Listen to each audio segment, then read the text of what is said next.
কিন্তু ইসলামপন্থী কোনো মানুষ যদি এখন একবার ডাক দেয়, ঢাকাতে এই যে 21 তারিখে বাংলাদেশ জামাত ইসলামের মহাসমাবেশ আছে, আমার মনে হয় মহাসমুদ্র তৈরি হবে ইনশাআল্লাহ।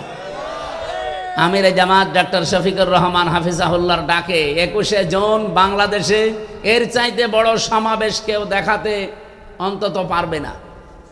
এরপরে 28 তারিখে আছে চরমনাই পীর সাহেবের, এই দিনও লক্ষ লক্ষ কোটি কোটি মানুষ বাংলাদেশ থেকে যাবে। অন্যান্য সময় বলতে পারেন না, এর আগেও বড় সমাবেশ হয়েছে, সেখানে মামা ছাড়া লেগেছে। কি এদেশে বড় বড় সমাবেশ যারাই করে তারা আগে মামা দেয়, হয়তো 500-1000 করে মামা দেওয়া লাগে। আমি তো নিজে দেখেছি ওই মানুষগুলোর সাথে মিশে, টাকা ভাগে কম পড়লে আবার বাবা মা তুলে গালিও দেয়। তার মানে তখন বোঝা যায় যে মনে হয় কিছু কম পেয়েছে। কিন্তু 21 তারিখে যারা যাবে, 64 জেলা থেকে যারা যাবে, এদেরকে কি 5 টাকা 10 টাকা আমিরে জামাত দিয়েছে? নিজের টাকা খরচ করে তারা যাবে। সুতরাং এই দেশে যদি নেতৃত্ব দেওয়ার গুণাবলী থাকে, ইসলামপন্থী যারা তাদেরই আছে। কারণ এটা আল্লাহ চাচ্ছেন, না জাআলাহুমা ইম্মাতান, আমি তাদেরকে জাতির নেতা বানাবো। 2 নম্বরে না জাআলাহুমুল ওয়ারিসিন, এই জমিনের উত্তরাধিকারী আমি আল্লাহ তাদেরকে বানিয়ে দেব। এতদিন বিতাড়িত করার চেষ্টা করেছিলেন, নিষিদ্ধ করার চেষ্টা করেছিলেন, আল্লাহ নিজে এখন দায়িত্ব নিয়ে এখানে ফাইল নিজে আল্লাহ সরাসরি অনুরিদু, আমি আল্লাহ ইচ্ছা করছি। সুতরাং আল্লাহর ইচ্ছাকে রদ করার ক্ষমতা দুনিয়ায় কারো? বলেন দুনিয়ায় কারো? আমরা এটা এখন দেখার অপেক্ষায় আছি। অনুমাক্কিনা লাহুম ফিল আরদ, আমি আল্লাহ নিজে তাদেরকে শাসন ক্ষমতায় বসিয়ে দেব। আমি মনে হয় বানাচ্ছি না, সূরা কাসাস 6 নম্বর আয়াত, অনুমাক্কিনা লাহুম ফিল আরদ, আমি আল্লাহ নিজে জমিনের শাসন ক্ষমতার চেয়ারে তাদেরকে বসাবো। এখানে বসাবে কে? আরো জোরে, সরাসরি কর্তা আল্লাহ নিজে। কেন করাবো জানো? নুরিয়া ফিরাউনা ওয়া হামানা ওয়া জুনুদাহুমা মিনহুম মা কানু ইয়াহজারুন, আমি ফেরাউনকে দেখাতে চাই। আমার প্রশ্ন হচ্ছে নুরিয়া, আল্লাহ বলেন আমি দেখাতে চাই, দেখাতে চেয়েছি, আল্লাহ বলেন না চাই। বর্তমান ভবিষ্যৎ, প্রেজেন্ট ফিউচার, বলেন তো এখন ফেরাউন বেঁচে আছে? বলেন বলেন, তাহলে আল্লাহ কেন নুরিয়া দিলেন? যে আমি দেখাতে চাই ফেরাউনকে। ফেরাউনই তো নেই, তার মানে ফেরাউনের আত্মীয় স্বজন এখনো দুনিয়ায় আছে। আর যেটা পালিয়েছে ওটা যে লেডি ফেরাউন ছিল, তামাম দুনিয়া এখন বলছে। তার মানে আল্লাহ তাকে দেখাবে। 2 নম্বরে আল্লাহ নাম দিয়েছেন হামানা। হামান ছিল মন্ত্রী, আর একদিকে হামান ছিল টাক। কি আপনি দেখেন, টাকলা মোরাদ থেকে, কামরুল টাক থেকে শুরু করে যতগুলো টাক, এ টাকদেরকে আল্লাহ দেখাবে। আর সবগুলোই মন্ত্রী ছিল। হয়তো আল্লাহ সরাসরি এখানে কামরুল টাকের নাম দেয়নি, মোরাদ টাকলার নাম দেয়নি, তো হামানের নাম দিয়েছে। ও হামান যা যা করতো এই টাকগুলো তাই তাই করেছে। 3 নম্বর জুনুদাহুমা, আল্লাহ বলেন তাদের সৈন্য সমর্থন, তাদের দলীয় লোকজনকে আমি দেখাবো। ঠিক আল্লাহ দেখাবে। কেন? মিনহুম মা কানু ইয়াহজারুন, এই মানুষগুলো সবচাইতে বেশি ভয় পেত মুসা নবীর দলকে। এই 54 বছরে এই দেশে ইসলামপন্থী কোন দলকে জালেমরা এত ভয় পায় না যত ভয় পায় জামাত আর শিবিরকে। যাদেরকে ভয় পাতেন এদেরকে আল্লাহ বসাবে, এ দায়িত্ব নিয়েছে আমির হামজা। কে? বলেন বলেন। এই সুসংবাদটা কি আমি নিজে বানালাম না কোরআনে আছে? আর কোরআনের কোনো কথা মিথ্যা হওয়ার সম্ভাবনা নেই, আছে?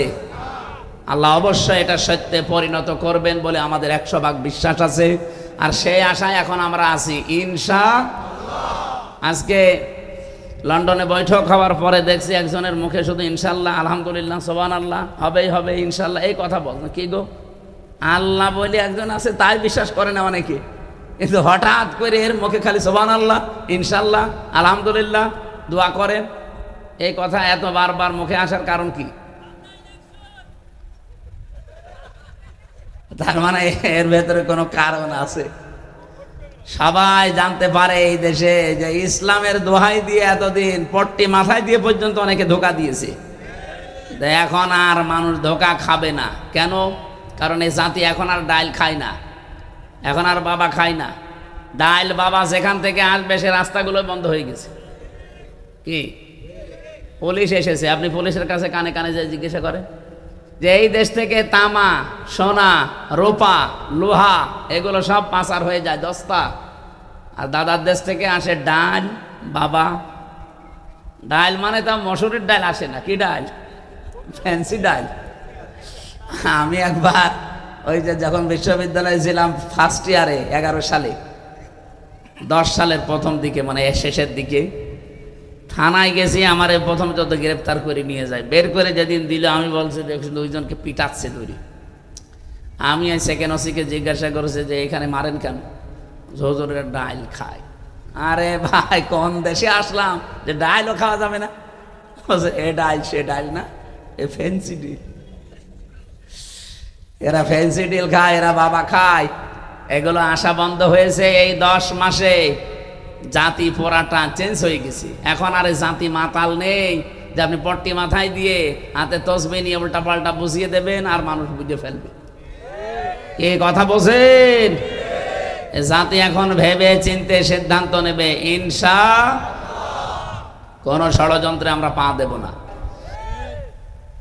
হুমায়ুন আহমেদের একটা বই নিয়ে এখন একটা সিনেমা তৈরি হয়েছে, পবিত্র ভালোবাসা। কি নাম? আপনারা তো ওইসব লাইনের লোক না, আপনারা আল্লাহর ওলি। পবিত্র ভালোবাসা সিনেমা যারা দেখেন, আমি তো উপন্যাস পড়েছিলাম। এখানে বাংলাদেশের একজন নিকৃষ্ট নায়িকা, আমি নাম বলতেও ঘৃণা করি ওদের, রাজশাহী বাড়ি, নাম বললাম না। এই দেশে নেকেট সিনেমার থিয়েটার, নভেল, নাটক যারা করে তার ভেতরে এখন অন্যতম এই মহিলা। সে একজন মুসলিম মেয়ের পাঠ নিয়েছে, হিজাব পরে, পর্দা করে, বোরকা পরে কলেজে যায়। হিন্দু একজন ছেলের সাথে তার সম্পর্ক, নাম দিয়েছে। পরিবার তখন শেষ পর্যন্ত মেনে নিতে চায় না। এই উপন্যাসের শেষে লেখা আছে এইটা, যে এই দেখাতে চায় বিশ্বের মানুষকে যে হিজাব পরা, বোরকা পরা মুসলমান মেয়েরা কত নিচে নামতে পারে। এই বইটার ভেতরে, সিনেমার ভেতরে তুলে ধরেছে। এটা বিভিন্ন ভাষায় রূপান্তর হয়েছে। বিভিন্ন দেশে যখন এই সিনেমাটা যায় ওই সমস্ত ভাষায় তাদেরকে দেখানো হয়। অন্যান্য জাতির লোকেরা যখন দেখে তখন বলে ইসলামে এইরকম, উপরে ফিটফাট ভেতরে সদরঘাট। কি কথা বোঝে? এখানে যে মুসলমান মেয়ের পাঠ নিয়ে সিনেমায় অভিনয় করেছে, হিন্দু একজন ছেলের পাঠ নিয়ে যেই ছেলেটা অভিনয় করছে, দুইজনের সাথে বিবাহ শাদী যতই ভালোবাসা হোক জায়েজ আছে? বলেন বলেন। তখন এই মুসলিম মেয়েটার মা বাবা তারা মেনে নেয় না, বলে না আমরা গার্জিয়ান হিসাবে এই বিয়ে মানি না। ওরা তখন ইসলাম ধর্মকে ছোট হিসাবে উপস্থাপন করে যে এ ধর্ম উদার না। হিন্দুরা তো মেনে নিচ্ছে, আপনি মেনে নিতে চান না কেন? আমি মেনে নিতে চাই না আমার কোরআনের কারণে।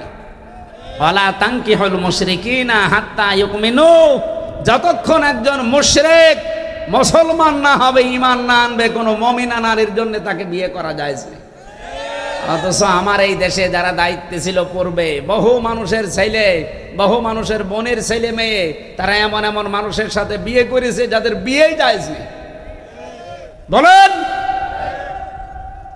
একজন মুসলমান যতক্ষণ পর্যন্ত কোন হিন্দু নারী যদি মুসলমান না হয়, তার সাথে মুসলিমা না হয়, মুমিনা না হয়, তার সাথে বিয়ে করা জায়েজ নেই। এই আয়াতকে আমি বানালাম সূরা বাকারা 2 নম্বর পারা 14-16 নম্বর পৃষ্ঠা, না 14 নম্বর পৃষ্ঠা, 3 নম্বর লাইনে আছে, 4 নম্বর লাইনে আছে, 221 নম্বর আয়াত। বাড়ি যে আপনি মিলান তো। এরা যে বড় বড় গলাবাজি করে যে আমরা আমাদের ছেলেকে, আমার মেয়েকে আমরা বিয়ে দিয়েছি আহলে কিতাবের সাথে। কিসের আহলে কিতাব? এই পৃথিবীতে মুসলমান বাদ দিয়ে যত জাতি আছে এক কথায় সব কাফের। কে কথা বলেন না কেন? মুসলমান বাদ দিয়ে যত জাতির লোক দুনিয়া আছে, 4,500 জাতির লোক দুনিয়ায় আছে, সব কাফের। এমনকি মুসলমানদের ভেতরে আমি দায়িত্ব নিয়ে বলতে পারি, এটা রেকর্ড হচ্ছে, আমার সামনে শুধু মাগুরার এই কয়েক হাজার মানুষ না, এখন তামাম পৃথিবীতে যারা আছেন সবার উদ্দেশ্যে বলছি, আমি দায়িত্ব নিয়েই বলছি, এই পৃথিবীতে বিশেষ করে বাংলাদেশে ইসলামপন্থী মানুষরা বাদ দিয়ে মানুষের তৈরি করা আইন কানুন যারা প্রতিষ্ঠার জন্য আন্দোলন করেন, আপনি যে কোনো ভাবে মুশরিক। আপনি কোন ফতোয়া নিয়ে আনবেন, কোন আলেম থেকে নিয়ে আসেন দেখি। যারা ধর্ম নিরপেক্ষতা মতবাদে বিশ্বাস করেন, ওইগুলো কায়েম করতে চান, আবার নামাজও পড়েন, আপনি কাফের, কাফের এবং কাফের। এটা আপনার মন রক্ষা করা আমার কোনো দরকার নেই। আমার যেটা ফতোয়া এসেছে আমি ওইটা বলে দিলাম।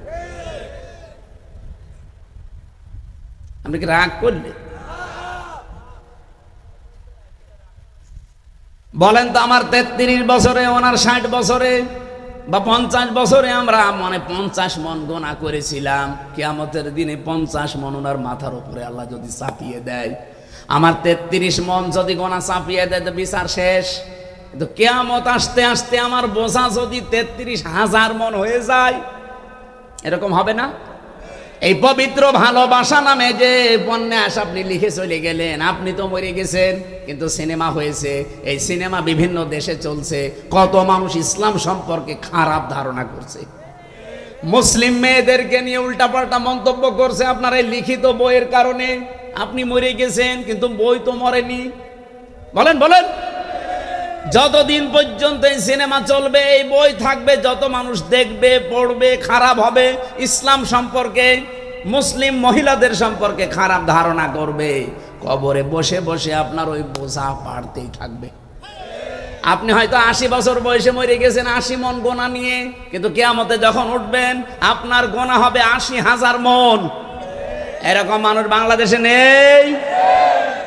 আল্লাহ এই জন্য ঝাড় না দিয়ে ঝাড় দিয়েছে। আমরা এমন কোন কাজ যেন করে না যায় যে আমি চলে যাওয়ার পরও আমার গোনা জারি আছে। আমরা শুধু শুধু সাদগায়ে জারিয়া, আরে ভাই সাদগায়ে জারিয়া যদি থাকে তে গোনায়ে জারিয়াও আছে। আমি এমন একটা দল গঠন করলাম, আমি মরে গেছি কিন্তু আমার দলের লোক তো মরেনি, ও 180 মাইল বেগে চাঁদাবাজি করছে। এরকম দল তো দেশে নেই। আমি তো করি না, আমি তো দল তৈরি করে মরে গেলাম, কিন্তু যারা আছে আমার দলের, ওরা যত অন্যায় করবে সবগুলো ফিলাক্সি লোড হয়ে আমার কবরে যেতে থাকবে। বিশ্বজিৎকে যে ছেলেটা হত্যা করেছিল যারা, একজন আমার সাথে ছিল, ওই খুলনায় বাড়ি, কপিলমণি, শাওন, ও ভেতরে আমার সাথে এই 3 বছর ছিল। মাঝে মাঝে আফসোস করে বলতো জীবনে সবচাইতে বড় ভুল এটা। আমি এই যে 8-9 দিন আগে গিয়েছিলাম কপিলমণি, ওই শাওনের মার বাবা একটাই ছেলে এসেছিল, কি কন্দন, 2 জন। প্রথমে দেখে আমার মনে হচ্ছে যে 2 জনই মনে হয় হিন্দু, ওনারা 2 জনই শিক্ষিকা শিক্ষক, কিন্তু একটাই ছেলে বিপথে চলে গেছে। এমন একটা দলে যোগ দিয়েছিল যেই দলে মানুষ হত্যা করা শেখানো হয়।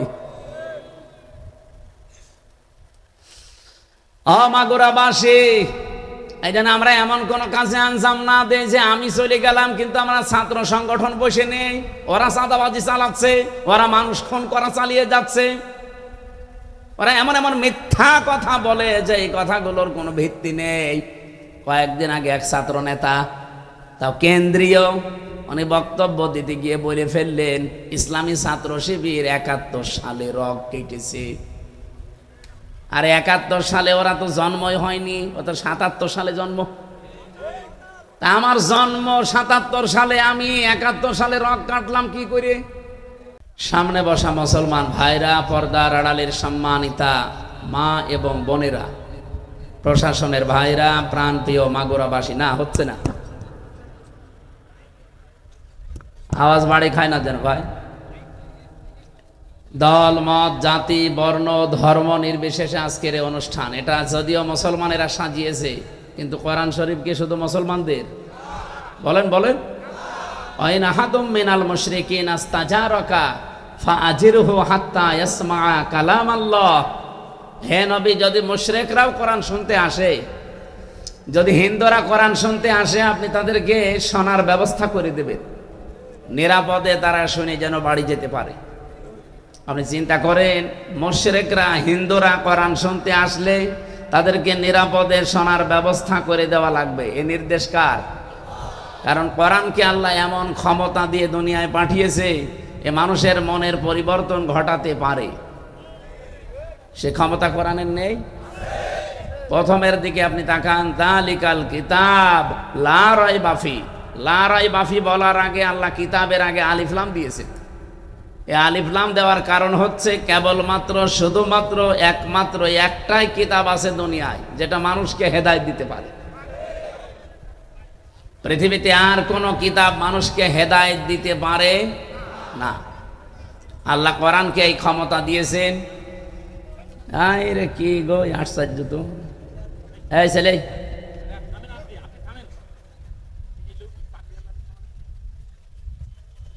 পাগড়িওয়ালা ভাই, কি আপনাকে কি কিছু কামড় দিয়েছে?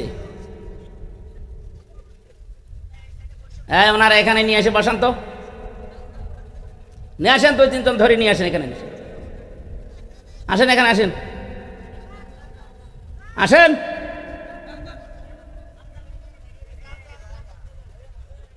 আপনাকে কিছু কামড় দিয়েছে? কথা বলবেন না, হয় দাঁড়িয়ে থাকেন না বাড়ি চলে যান, কথা বলবেন না। আপনার জন্য ডিস্টার্ব হচ্ছে। এরপরে কথা বলে কে গো? হ্যাঁ, এখানে সরিয়ে আসুন। আপনার যে পাগড়ি, পাগড়ির কারণে তো 2-3 জন দেখতে পাচ্ছেন।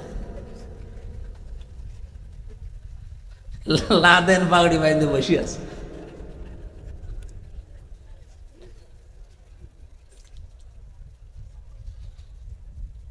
কোরআনে কারিম থেকে হেদায়েত পাওয়ার জন্য কিছু শর্ত আল্লাহ দিয়েছেন।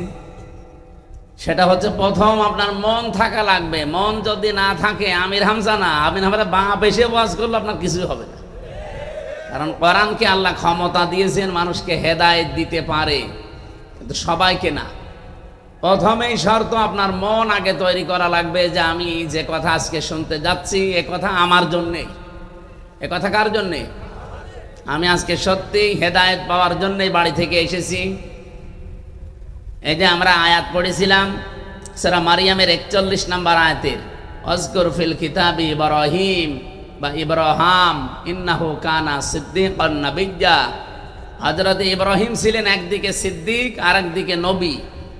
উনি সিদ্দিক মানে শুধু সত্য কথা বলতেন, এই জন্য সিদ্দিক না, সত্যকে সত্য জানার পরে যিনি অকণ্ঠ চিত্তে মেনে নিতে পারে, যিনি দ্বিধাহীন চিত্তে মেনে নিতে পারে, তিনি আল্লাহর কাছে সিদ্দিক। আর সেই সময় বাংলাদেশে এখন চলছে, সত্যকে সত্য জানার পরে আপনাকে মেনে নেওয়ার মতো যোগ্যতা তৈরি করা লাগবে এই মুহূর্তে, 10 দিন পরে না, এক্ষুনি। আর আপনি জানেন কিন্তু সত্য কোনটা? আল্লাহর কোরআন সূরা কসসের 5 এবং 6 নম্বর আয়াতের সুসংবাদ আছে, যেটা হাজার হাজার বছর আগের কাহিনী আল্লাহ 1500 বছর আগে বলেছিলেন। এখন আমার মনে হচ্ছে এই 2025 সালে এটা 100% কার্যকর হবে। আমি একটু বাংলাটা বলছি। আল্লাহ রাব্বুল আলামিন বলেন, আমি একটা ইচ্ছা করলাম, আমি একটা ইরাদা করলাম যে ফেরাউন যেই দলের ওপরে জুলুম অত্যাচার নির্যাতন করে তাদেরকে একেবারে ছোট করে রেখেছিল, নিম্ন করে রেখেছিল, একেবারে মানে উঠতেই দেয়নি, সেই দলটার নাম ছিল মুসা নবীর দল। কোন দল? মুসা নবীর দলকে সে দাঁড়াতে দিয়েছে, উঠতে দিয়েছে, ছোট করে রাখতো, গোলাম বানিয়ে রাখতো, দাস বানিয়ে রাখতো।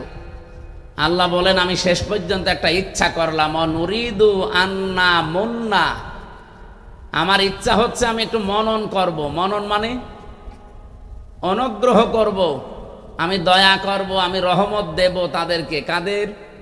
আলাল্লাযীনা ইসতাদঈফু ফিল আরদি, যাদেরকে জমিনে দুর্বল করে রাখা হয়েছিল।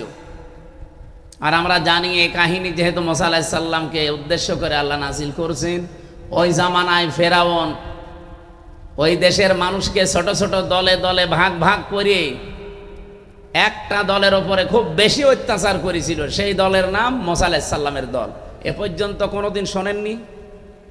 কথা বলেন না কেন? আপনি এখন 1500 বছর পরে এই যে তাকান, এন হায়াত নাজিল হয়েছে 1500 বছর আগে, এখন এর দিকে তাকান, ফেরাউন এখন নেই। কিন্তু ফেরাউনের মতো অনুসারী এই দুনিয়াতে আছে, এমনকি বাংলাদেশে। তারাও ফেরাউনের এই কাজটা হাতে নিয়েছিল। তাদের কাজই ছিল এই দেশের মানুষকে ছোট ছোট দলে দলে দলে বিভক্ত করে দিয়ে একটা দলকে তারা টার্গেট নিয়েছিল, যেভাবেই হোক ঘায়েল করা, কাজ করে রাখা, ফেলে দেওয়া, দাঁড়াতে না দেওয়া। দেখেন ফেরাউন যা করেছিল, এখন অনেকে এইটাই করেছে। ফেরাউনের উদ্দেশ্য ছিল কি, আমি ছোট ছোট দলে দলে বিভক্ত করে রাখলে জাতি যদি এক জায়গায় হতে না পারে, আর এক জায়গায় না হলে শক্তি হবে না। এরাও এই উদ্দেশ্য নিয়ে কাজ করছিল। দেখেন আমাদের ভেতরে এমনও দল বাংলাদেশে আছে, শুধু সভাপতি আর সেক্রেটারি, তাছাড়া আর কেউ নেই। আছে। আমি জেলখানায় একটা লোক পেয়েছিলাম, উনি হচ্ছে আল্লাহ দলের সভাপতি আব্দুল মতিন। আমি বললাম ভাই সেক্রেটারি কে? বলছে আমার ছেলে। তার মানে ও সভাপতি, ও ছেলে সেক্রেটারি, আর এ দেশে কেউ নেই। একটা দল, দলের নাম আল্লাহ দল। কি নাম? এরকম প্রায় 19টা দল ওই জেলখানার ভেতরে কাজ করছে। তাদের আর কেউ নেই, শুধু সে আর সভাপতি সেক্রেটারি, আর কেউ নেই। ফেরাউনের কাজ ছিল এটা। এগুলো তৈরি করেছিল ওই পাশের দাদা বাবুরা। আমি তাদের নাম নিতে ঘৃণা করি, এজন্য নাম নিলাম না। ওরা এই দেশে গোয়েন্দার নাম নিয়ে, এজেন্সির নাম নিয়ে দলে বিদলে বিভক্ত করে, শুধু টুপিওয়ালাদের ভেতরে হাজারো দল, 43টার উপরে দল। আর জেনারেল যারা আছে তাদের সব মিলে এই দেশে এখন 73টার উপরে দল চলছে। কিন্তু সব দল জালেমদের টার্গেট ছিল না, একটা দল টার্গেট ছিল। 1971 সালে এই দেশে যদি আপনি যাদের উপরে দোষ দিতে চান, বাংলাদেশ জামাত ইসলাম মনে করেন, এরকম দোষে দোষী আর অন্য দলের ভেতরে কেউ নেই। ওই সময় ইসলামপন্থী যারা ছিল সবাই হয় ডাইরেক্ট ইনডাইরেক্ট অনেকেই বিরোধিতা করেছিল। কিন্তু এই 54 বছরে জালেমরা কাউকে টার্গেট করে না। টার্গেট করলেই এক কথা বলেন না কেন, একেবারে ফেরাউনের সাথে খাপের খাপ মমতাজের বাপ মিলে যাচ্ছে। ও যা করেছিল এই লেডি ফেরাউন তাই করেছে। ইন্নাহু কানা মিনাল মুফসিদিন, সে ছিল সন্ত্রাসী, ফ্যাসাদ সৃষ্টিকারী, বিশৃঙ্খলা সৃষ্টিকারী, এমনকি ভীতিপূর্ণ পরিবেশ তৈরিকারী, একেবারে তাই করেছিল। চাচা এর সাথে আক্ষেপ করে মরণের আগে বলেছিল, ঘরে থাকলে খুন, বাইরে থাকলে গুম। এরকম পরিস্থিতি চলছিল না? বলেন বলেন। এমনকি আগস্টের 3 তারিখের আগে সিদ্ধান্তই দিয়ে দিয়েছিল যে যেখানে ইসলামপন্থী মানুষ পাবে কোনো অর্ডার লাগবে না, মেরে ফেলা লাগবে। আর এই অর্ডারটা এসেছিল দাদার কাছ থেকে। কোনো বিচার আচারই লাগবে না। এই কারণেই তো আজ বিশ্ব এমন এমন খেপে গেছে যে কি গো, ভালো মানুষ আপনি একেবারে গুলি আছে বলে মারি ফেলবেন না। 3 তারিখের পরে 4 তারিখে ইসলামপন্থীরা সব ওই 3 তারিখে বিকালবেলা গোপনে বসেছিল উত্তরায়। তাদের পাশাপাশি এমন সিদ্ধান্ত নিয়েছে যে না, এইভাবে থাকলে আর কয়দিন পরে এদেশে আল্লাহও বলা যাবে না। সুতরাং যখন বেঁচে থাকাই লাগবে, বেঁচে থাকার মতো যদি থাকতে পারি থাকবো, না হলে এভাবে বেঁচে থাকার দরকার নেই। 4 তারিখে ঘোষণা দিয়ে তারা নেমেছিল। 5 তারিখে তো আপনারা দেখলেন ফাইনাল খেলা। আমার তো মনে হচ্ছে আল্লাহ যে হাজার হাজার বছর আগে মুসা আলাইহিস সালামের ব্যাপারে যে সিদ্ধান্ত নিয়েছিল, এই দেশে এখন ইসলামপন্থীদের ব্যাপারে সেই সিদ্ধান্ত আল্লাহ নতুন করে আরেকবার নিতে যাচ্ছে। কোরআনের এই আয়াত যদি সত্য 100 ভাগ আমরা বিশ্বাস করি না করি না, তাহলে আপনি মুসা নবীর সাথে আল্লাহ যা করেছিল, তারা যেহেতু জুলুম অত্যাচার নির্যাতনের শিকার ছিল, আমরাও 54 বছরে একেবারে জুলুম অত্যাচার নির্যাতনের শিকার কম হয়নি। কত রাত অনেকে কলা গাছের নিচে কাটিয়েছে, কত বাঁশ গাছের নিচে কাটিয়েছে, ধানের ক্ষেতের ভেতরে কাটিয়েছে, আখের ভেতরে কাটিয়েছে। এ কথা বলে না কেন? নিজের স্ত্রীর কাছে 15 বছর 17 বছর যেতে পারেনি এমন মানুষ দেশে নেই। এই কঠিন পরিস্থিতি যাদের ওপর দিয়ে গেল, স্টিম রোলার গেল, আল্লাহ মনে হচ্ছে তাদের ওপরে একটা মানান করতে চায়। মানান মানে অনুগ্রহ। মানান মানে কি? দয়া করা, রহমত করা, অনুগ্রহ করা। আল্লাহ বলেন আমি কি করব জানো? ওয়ানাজআলাহুম আইম্মাতান, আমি তাদেরকে জাতির নেতা বানিয়ে দেব। একেবারে 100 ভাগ আয়াতটা বাংলাদেশে মিলে গেছে। এই দেশে এখন নেতা ইসলামপন্থী যারা আসল নেতা তারাই।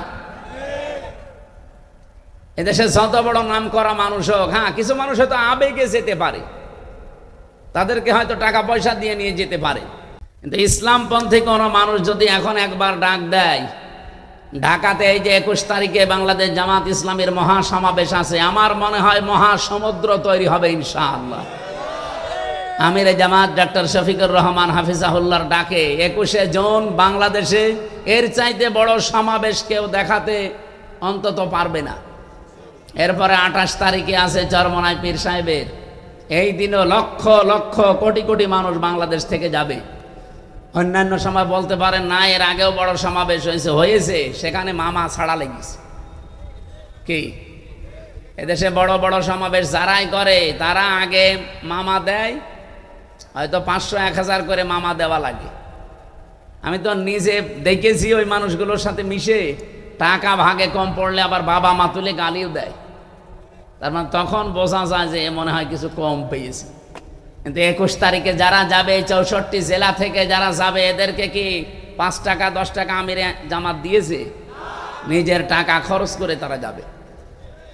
সুতরাং এই দেশে যদি নেতৃত্ব দেওয়ার গুণাবলী থাকে, ইসলামপন্থী যারা তাদেরই আছে। কারণ এটা আল্লাহ চাচ্ছেন, না জাআলাহুমা ইম্মাতান, আমি তাদেরকে জাতির নেতা বানাবো। 2 নম্বরে না জাআলাহুমুল ওয়ারিসিন, এই জমিনের উত্তরাধিকারী আমি আল্লাহ তাদেরকে বানিয়ে দেব। এতদিন বিতাড়িত করার চেষ্টা করেছিলেন, নিষিদ্ধ করার চেষ্টা করেছিলেন, আল্লাহ নিজে এখন দায়িত্ব নিয়ে এখানে ফাইল নিজে আল্লাহ সরাসরি অনুরিদু, আমি আল্লাহ ইচ্ছা করছি। সুতরাং আল্লাহর ইচ্ছাকে রদ করার ক্ষমতা দুনিয়ায় কারো? বলেন দুনিয়ায় কারো? আমরা এটা এখন দেখার অপেক্ষায় আছি। অনুমাক্কিনা লাহুম ফিল আরদ, আমি আল্লাহ নিজে তাদেরকে শাসন ক্ষমতায় বসিয়ে দেব। আমি মনে হয় বানাচ্ছি না, সূরা কাসাস 6 নম্বর আয়াত, অনুমাক্কিনা লাহুম ফিল আরদ, আমি আল্লাহ নিজে জমিনের শাসন ক্ষমতার চেয়ারে তাদেরকে বসাবো। এখানে বসাবে কে? আরো জোরে, সরাসরি কর্তা আল্লাহ নিজে। কেন করাবো জানো? নুরিয়া ফিরাউনা ওয়া হামানা ওয়া জুনুদাহুমা মিনহুম মা কানু ইয়াহজারুন, আমি ফেরাউনকে দেখাতে চাই। আমার প্রশ্ন হচ্ছে নুরিয়া, আল্লাহ বলেন আমি দেখাতে চাই, দেখাতে চেয়েছি, আল্লাহ বলেন না চাই। বর্তমান ভবিষ্যৎ প্রেজেন্ট ফিউচার, বলেন তো এখন ফেরাউন বেঁচে আছে? বলেন বলেন, তাহলে আল্লাহ কেন নুরিয়া দিলেন? যে আমি দেখাতে চাই ফেরাউনকে। ফেরাউনই তো নেই, তার মানে ফেরাউনের আত্মীয় স্বজন এখনো দুনিয়ায় আছে। আর যেটা পালিয়েছে ওটা যে লেডি ফেরাউন ছিল, তামাম দুনিয়া এখন বলছে। তার মানে আল্লাহ তাকে দেখাবে। 2 নম্বরে আল্লাহ নাম দিয়েছেন হামানা, হামান ছিল মন্ত্রী, আর একদিকে হামান ছিল টাক। কি আপনি দেখেন, টাকলা মোরাদ থেকে কামরুল টাক থেকে শুরু করে যতগুলো টাক, এই টাকদেরকে আল্লাহ দেখাবে। আর সবগুলোই মন্ত্রী ছিল। হয়তো আল্লাহ সরাসরি এখানে কামরুল টাকের নাম দেয়নি, মোরাদ টাকলার নাম দেয়নি, তো হামানের নাম দিয়েছে। ও হামান যা যা করতো এই টাকগুলো তাই তাই করেছে। 3 নম্বর ও জুনুদাহুমা, আল্লাহ বলেন তাদের সৈন্য সমর্থন, তাদের দলীয় লোকজনকে আমি দেখাবো। ঠিক আল্লাহ দেখাবে। কেন? মিনহুম মা কানু ইয়াহজারুন, এই মানুষগুলো সবচাইতে বেশি ভয় পেত মুসা নবীর দলকে। এই 54 বছরে এই দেশে ইসলামপন্থী কোন দলকে জালেমরা এত ভয় পায় না যত ভয় পায় জামাত আর শিবিরকে। যাদেরকে ভয় পাতেন এদেরকে আল্লাহ বসাবে, দায়িত্ব নিয়েছে আমির হামজা। কে? বলেন বলেন। এই সুসংবাদটা কি আমি নিজে বানালাম না কোরআনে আছে? আর কোরআনের কোনো কথা মিথ্যা হওয়ার সম্ভাবনা নেই, আছে। আল্লাহ অবশ্যই এটা সত্যে পরিণত করবেন বলে আমাদের 100% বিশ্বাস আছে। আর সেই আশায় এখন আমরা আছি ইনশাআল্লাহ। আজকে লন্ডনে বৈঠক হওয়ার পরে দেখছি একজনের মুখে শুধু ইনশাআল্লাহ, আলহামদুলিল্লাহ, সুবহানাল্লাহ, হবেই হবে ইনশাআল্লাহ, এই কথা বল। কি গো, আল্লাহ বলে একজন আছে তাই বিশ্বাস করে না অনেকে, কিন্তু হঠাৎ করে এর মুখে খালি সুবহানাল্লাহ, ইনশাআল্লাহ, আলহামদুলিল্লাহ দোয়া করেন। এই কথা এত বারবার মুখে আসার কারণ কি? তার মানে এর ভেতরে কোনো কারণ আছে। সবাই জানতে পারে এই দেশে যে ইসলামের দোহাই দিয়ে এতদিন পট্টি মাথায় দিয়ে পর্যন্ত অনেকে ধোকা দিয়েছে। এখন আর মানুষ ধোকা খাবে না। কেন? কারণ এই জাতি এখন আর ডাইল খায় না, এখন আর বাবা খায় না। ডাইল বাবা যেখান থেকে আসবে সে রাস্তাগুলো বন্ধ হয়ে গেছে। কি পুলিশ এসেছে, আপনি পুলিশের কাছে কানে কানে যে জিজ্ঞাসা করেন যে এই দেশ থেকে তামা, সোনা, রূপা, লোহা এগুলো সব পাচার হয়ে যায় দস্তা, আর দাদার দেশ থেকে আসে ডাল বাবা। ডাল মানে তা মসুরের ডাল আসে না, কি ডাল? ফ্যান্সি ডাল। আমি একবার ওই যে যখন বিশ্ববিদ্যালয়ে ছিলাম ফার্স্ট ইয়ারে 11 সালে, 10 সালের প্রথম দিকে মানে শেষের দিকে থানায় গেছি। আমার প্রথম যত গ্রেপ্তার করে নিয়ে যায়, বের করে যেদিন দিল আমি বলছি দেখছি দুইজনকে পিটাচ্ছে ধরি। আমি সেকেন্ড ওসিকে জিজ্ঞাসা করেছি যে এখানে মারেন কেন? হুজুরের ডাইল খায়। আরে ভাই কোন দেশে আসলাম যে ডাইলও খাওয়া যাবে না? এ ডাইল সে ডাইল না, এ ফ্যান্সি ডিল। এরা ফ্যান্সি ডিল খায়, এরা বাবা খায়। এগুলো আসা বন্ধ হয়েছে এই 10 মাসে। জাতি পোড়াটা চেঞ্জ হয়ে গেছে। এখন আর জাতি মাতাল নেই যে আপনি পট্টি মাথায় দিয়ে হাতে তসবিহ নিয়ে উল্টা পাল্টা বুঝিয়ে দেবেন আর মানুষ বুঝে ফেলবে। কে কথা বোঝেন? জাতি এখন ভেবে চিনতে সিদ্ধান্ত নেবে, ইনশাআল্লাহ কোন ষড়যন্ত্রে আমরা পা দেব না। সম্মানিত ভাইরা, আমরা কোরআনে কারিমের যে আয়াত দিয়ে আরম্ভ করেছিলাম আলিফ লাম দিয়ে, জালিকাল কিতাবু লা রাইবা ফি, কোরআনের ক্ষমতা আছে হেদায়েত দেওয়ার, কিন্তু হেদায়েত পাওয়ার জন্য আমারও কিছু কোয়ালিটি লাগবে। সে কোয়ালিটি প্রথম কি? আমার মন থাকা লাগবে। সুতরাং আজকে আপনি মন তৈরি করে বসেন যে তেলাওয়াত কিন্তু আয়াত থেকে যেগুলো এখান থেকে ডেলিভারি দেওয়া হবে এটা আমার জন্যে। এটা কার জন্যে? আল্লাহ যেন আমাকে মেনে চলার তৌফিক দেন। যদি মন তৈরি এখনো না হয় যে যা শুনছি শুনি, বাড়ি যাওয়ার আগে আবার রেখে যাব, আপনি আজকের একদিনের মাহফিল না, কিয়ামত পর্যন্ত যদি এখানে হতেই থাকে, আপনি শুনতেই থাকেন, কিছুই হবে না। কারণ আমাদের চাইতে গিরিশচন্দ্র সেন